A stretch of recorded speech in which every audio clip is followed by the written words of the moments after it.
The ability to sell is perhaps one of the greatest, most important talents or skills that anyone can possess.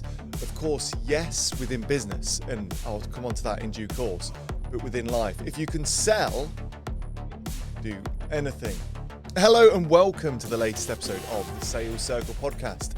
The sales podcast that is designed to help you improve and increase your sales. I don't care whether you're a business owner, an entrepreneur, solopreneur, maybe you are a plasterer, maybe you are a sales rep for a pharmaceutical brand. This podcast is designed, it's written and produced to help you improve your sales skills. Sometimes we talk about sales skills themselves. Sometimes we talk about motivation. Sometimes we talk about the tools, tips and tricks that help us sell more.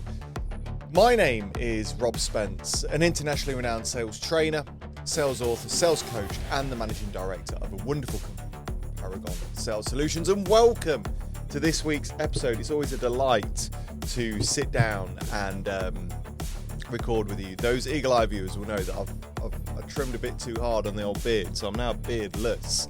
It's got some like 5 p.m. shadow. Let me know in the comments. Does it look good? Does it look bad? What do you prefer? I don't really know. But really appreciate you joining me today. This episode, we're going to be talking about the skill set of sales, and we're going to talk about why sales is important to learn, and in my opinion, why sales is the most important part of any business. I'm going to upset a lot of operational directors. I'm 100% going to fall out with a lot of financial directors on this podcast, because sales is the most important part of any business. I said it. Sales is the most important part. I would say it's far greater than marketing. I would say that it's far greater than account management in terms of, bookkeeping and so on. And I'd say it's 100% better, more important than, I can't think of another, HR. 100% way more important than HR. Of course, I know that there's caveats to that. And I know that really, in the grand scheme of things, we've all got to work together. But if you're not selling, you don't have a business. So we're going to discuss this quite openly. We've got some listeners' questions as always, and a book recommendation of the week as well. Just before we go on to the main section, hit that follow button, hit that subscribe button, and let's get talking. So I've upset a few people early on. I said that sales is the most important part of any business. I want to caveat that with this. I get that any business is no different to a human body, right? You've got the eyes, you've got the ears, you've got the nose, you've got the mouth, you've got all the senses, you've got all the organs, right? You take away one element of that human body, and the human body ceases to exist and operate the way that it should. Of course, changes can be made. Of course, we are allowed allowances for variations in the human body, X, Y, Z. However, when you remove that part of the body, those changes have to be made. Otherwise, we perform at a less higher level. And it's the same with sales and business. Businesses have a whole array of operational points. They've got a whole amount of organs. As I said earlier, they've got the operations. They've got the actual product or service. They've got the finance. They've got marketing. They've got the supply chain, logistics, everything. You take away one element of all of those within a business, and then, of course, the business is going to fail. The business isn't going to do as well as you'd want it to do. But here's the thing. Sales is the thing that drives businesses forward, okay? My argument is this. You could have the world's best business. You could have the best product or service. But if you're not willing to sell it, or if you've not got the team to sell it, then it's not going to go far. And I want for a minute, if I may, to take that from not just a business analogy, but I want to put that into a human analogy. I want to put that into you as an analogy, okay? If you can sell, you can, to some degree, do anything that you want. Whether that is within a business, whether that's within your personal life, whether that's with anything else in between. If you can learn how to sell yourself and apply yourself, then you can do anything you want. And I want to look at that two ways. I'm a big believer that sales is the only trade in the world that will never die out. That will never die out. If you can learn to sell, you have got a job for life. You could go on to sell anything. You could move around and sell pharmaceuticals 1 year, sell chemicals for another 2 years. You could then go away and sell dog food for the rest of your life. There is always something to sell. Whereas miners, that's a come and gone industry. Typers in legal firms, typers or typists, I don't know what the actual correct term is. Let me know in the comments. Once again, done and dusted trade. We go through life and we see so many jobs now that 100% didn't exist back then. And we also see jobs back then that don't exist now. But there was always someone selling. Always. And if you can learn to sell, you can 100% go and get a new job. But beyond that, I believe that if you learn to sell, you can talk your way into pay rises, better jobs, promotions. If you learn to sell, then you have a greater career element. Now, here's the real thing about sales. I'm asked often, how do you define sales? What is sales? What is selling? And really, for me, selling is communication, right? If you communicate, then you can sell. If you can learn to communicate, then that's the first step towards sales. I want to make really clear, at its very core, sales is about conversation. The best salespeople in the world, and the way to sell is through understanding people, listening properly, which we talk often about on the podcast, asking the right questions, and explaining things clearly and persuasively. Now, if you're a big fan of any of my work, you'll know that I don't feel we should overly push. I don't feel that we should, overly high pressure people, right? But we can still persuade people to take action, especially if our product or service is the right fit for our customer. So I've got a study here from LinkedIn. LinkedIn, according to a LinkedIn study, communication is the #1 most in-demand soft skill in the workplace. And it's true, right? I genuinely believe even the best leaders in the world are good salespeople because they have to persuade and influence their team to take action, right? So maybe you're listening to this as a newcomer to sales, or maybe you're struggling for that definition of sales like we spoke about before. Remember, if you can hold a conversation, lead with confidence, and express yourself, you're already miles ahead.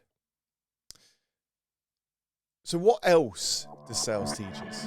One of my favorite things about sales is it helps us to build self-confidence and resilience. Sales isn't easy, right? I say this a lot.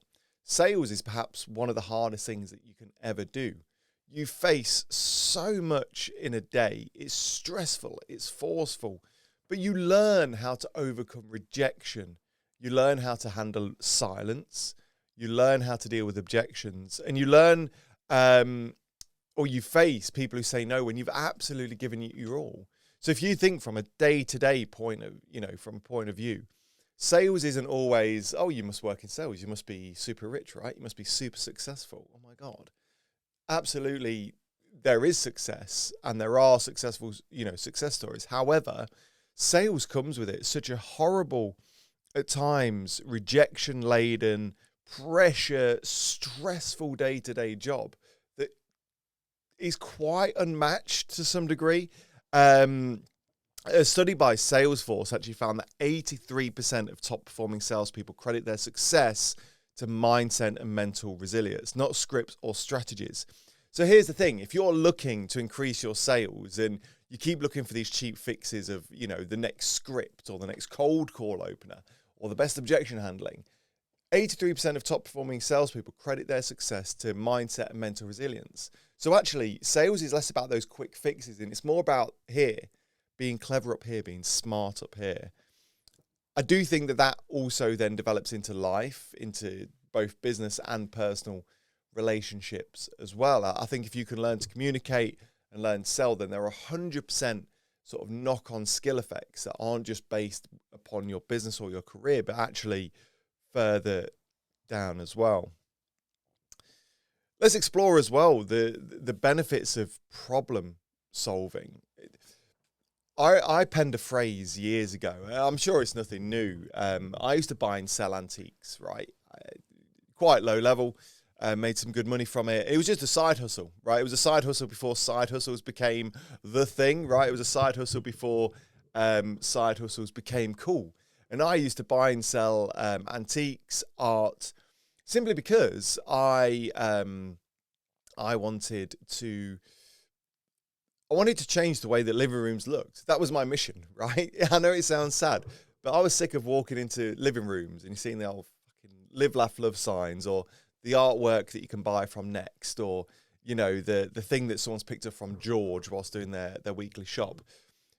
Those arts or those pieces of sculptures on mantelpieces and so on. So I wanted to go around and buy art antiquities that look good, that were unique, that if someone walked into your living room, you can go, oh yeah, I picked that up at Primark last week. It's, wow, that's actually one of a kind, or actually here's an interesting story about that. And if you ever pick up on the scenes behind me, I do like still picking up the odd piece of art.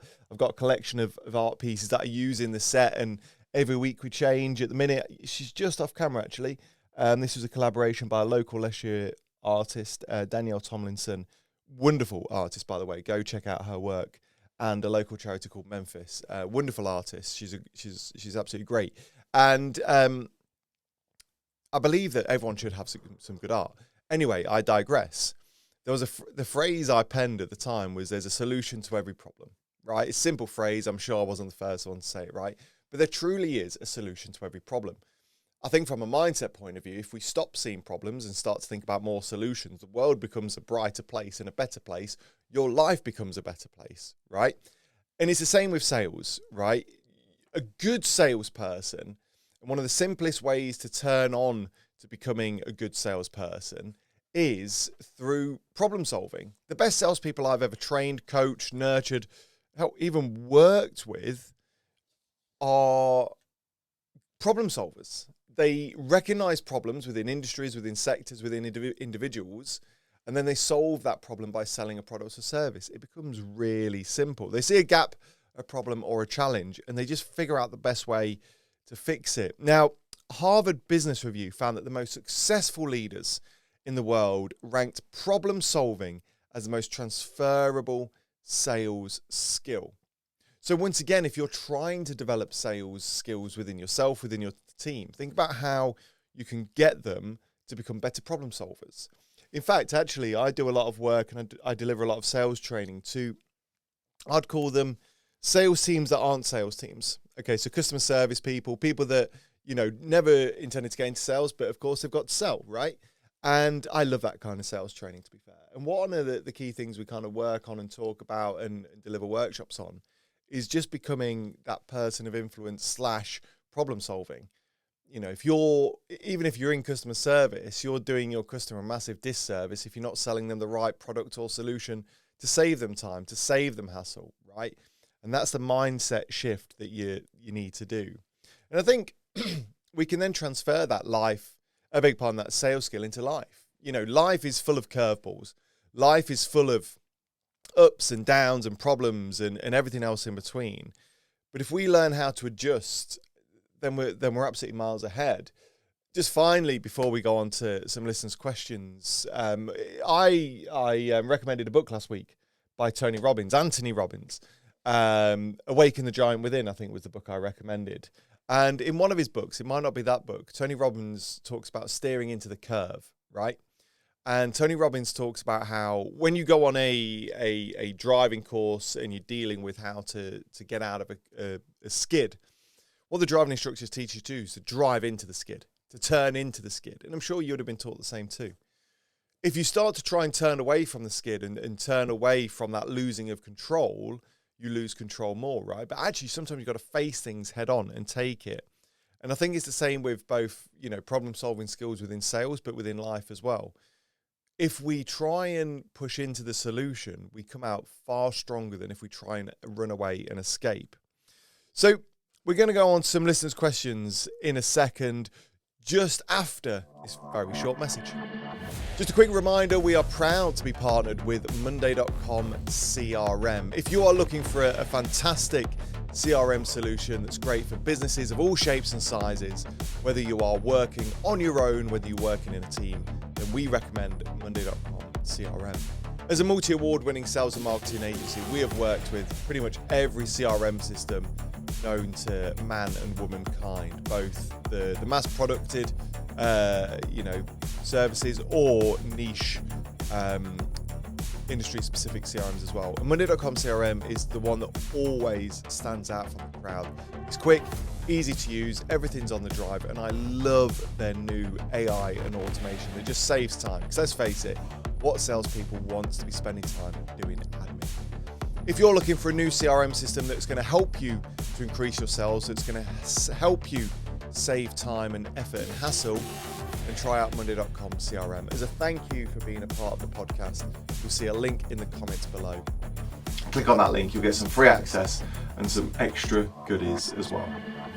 Welcome back. We are back to the listeners' questions. I've got 3 questions again today.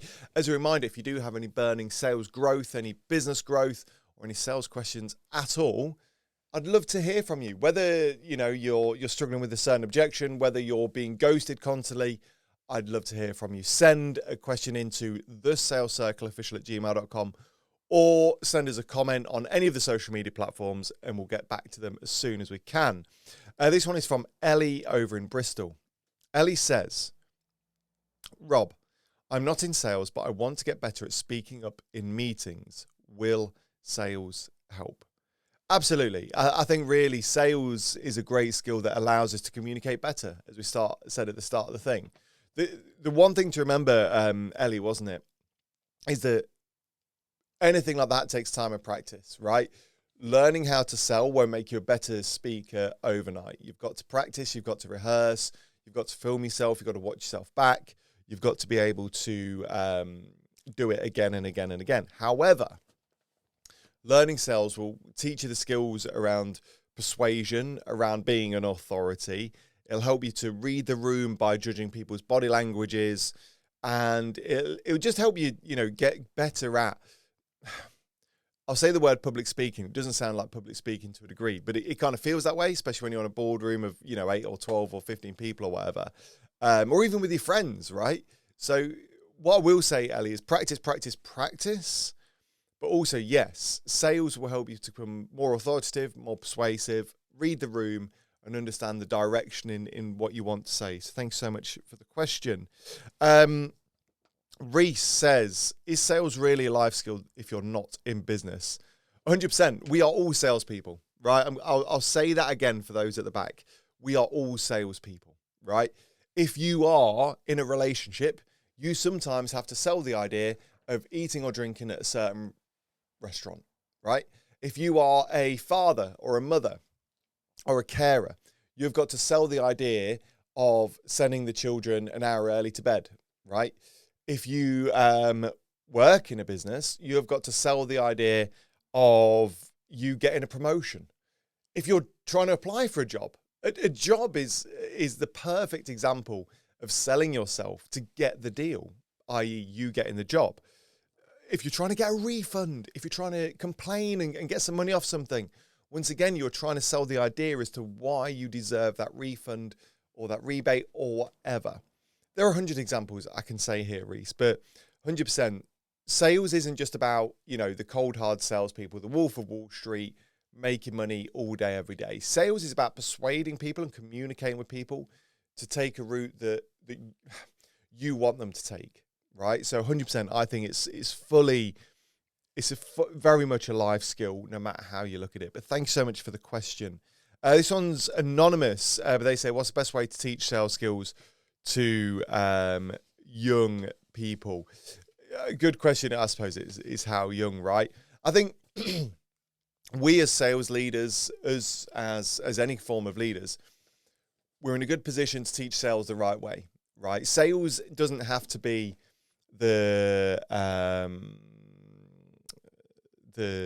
role play, coffee is for closers, always be closing, let's use these closing techniques, X, Y, Z, right? Sales is about conversing, listening, opening people up, being persuasive, and problem solving, right? They're the key fundamentals to sales, right? If we can do that to young people from an early age, especially within their career, then sales becomes so much easier. Look, just remember, sales isn't about being pushy. Sales isn't always about getting that commission and, saying what we need to say. Sales is about conversation, right? So really hope that helps. That's it for today's questions. Thank you so much. We're going to go on to my book recommendation of the week, and then we'll slowly wrap up. Every week, we shout out a book that I think is fantastic for business growth, for sales growth, for mindset growth. As you can probably see, I love a book. I love a book or two.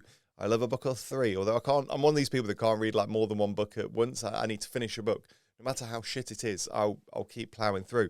Today's book is a fantastic book and is actually a movie as well. This book is called Grinding It Out by Ray Kroc. Now, you're probably going to recognize those golden arches. Let me just get it out of the light there. The golden arches on the front there. Absolutely. Ray Kroc founded, McDonald's to the way that we know it. Okay, the story goes, Ray Kroc was a 50-year-old, give or take, maybe 40s, 50s, milkshake machine salesman traveling around the US. One would say failing salesperson, but salesperson all the same. The story goes is that his secretary took an order from the McDonald's brothers, the original McDonald's restaurants. And when Ray Kroc was struggling to sell one machine to, any restaurant, the McDonald's brothers ordered, I'm going to throw it out there, 6. It could be more, it could be less. Ray Kroc, confused around this, calls up the restaurant just to confirm the order. Listen, just want to confirm you wanted 6 machines. But a muffle in the background, no, that order's wrong. Ray goes, oh, of course, yeah, no, I fully get it. We're going to need 9. Or where's that effect, right? In awe of this business acumen and in awe of this order, Ray travels hundreds and hundreds and hundreds of miles to go see the restaurant. Loves the setup. He sees the McDonald's brothers. He sees their revolutionary way of providing fast food. This was fast food when it was fast. And there's a great scene in the movie where he places the order, the bag's put on the counter straight away, and he's like, well, what's this? He's like, well, that's your food.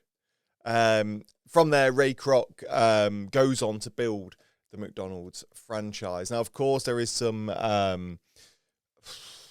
the best way to put this? There are some negative talk around Ray Kroc and potentially or 100% ripping off the McDonald's brothers, but you and I would not be eating Filet-O-Fish or Quarter Pounders if it wasn't for Ray Kroc. It's a great story, and this is basically Ray Kroc's story of founding. 52-year-old when he met the McDonald's brothers, it says on the back here, so I was quite right. It's a great story for many reasons. One, because Ray Kroc was a salesperson, first and foremost. Secondly, Ray Kroc sold the idea of building McDonald's into this worldwide franchise, right? And thirdly, I think because it reminds us all that we can start as late as we want. We are brought up in a world where we are taught by TikTok, by other social media platforms, that if we're not successful with all our side hustles by the time we are 20, then we are a failure. We should be earning 6 figures per year, blah, blah, blah, blah, by the time we're 25. And, doing our work on a beach, fuck off, right? It's bollocks, right? Life isn't like that, right?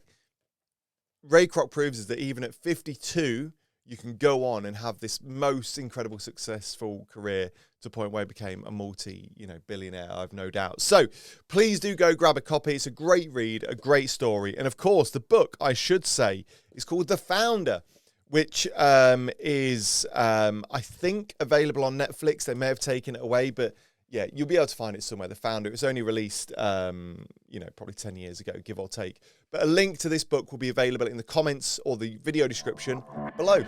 And that wraps us up for another episode of the Sales Circle podcast. As a reminder, look, I believe that sales is the most important skill that anyone can possess. From a business point of view, it means that we can sell our product or services. And that means that maybe you're watching this as a business owner and you're trying to grow your business. The number one way to do that is sales, right? It doesn't matter how streamlined your logistics are. It doesn't matter how streamlined your accounts are. If you're not selling, you don't have a business. If you're working within that business, then sales is critically important, because if you are a salesperson, you've got a job for life.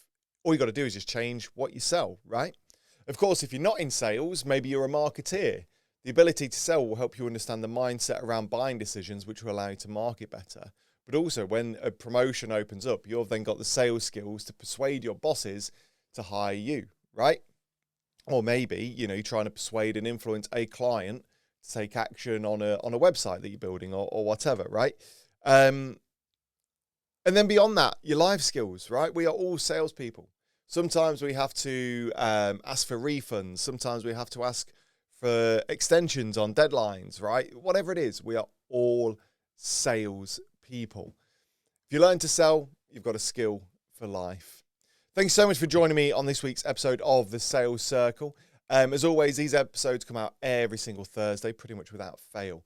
If you want some extra content, if you want some nice little short snippets, then head on over to social media. You'll find us everywhere, right? We're on TikTok, LinkedIn, X, Facebook, YouTube. You can't avoid us, really. But yeah, please do head on over to social media and give us a follow on there. And just before we go, make sure you hit that follow button and make sure you hit that subscribe if you are watching over on YouTube. Thank you so much for watching. I've been Rob Spence, and until next time, all the best. And that's it for another episode of The Sales Circle. Make sure you hit that follow button, join us over on social media, and we'll see you next week.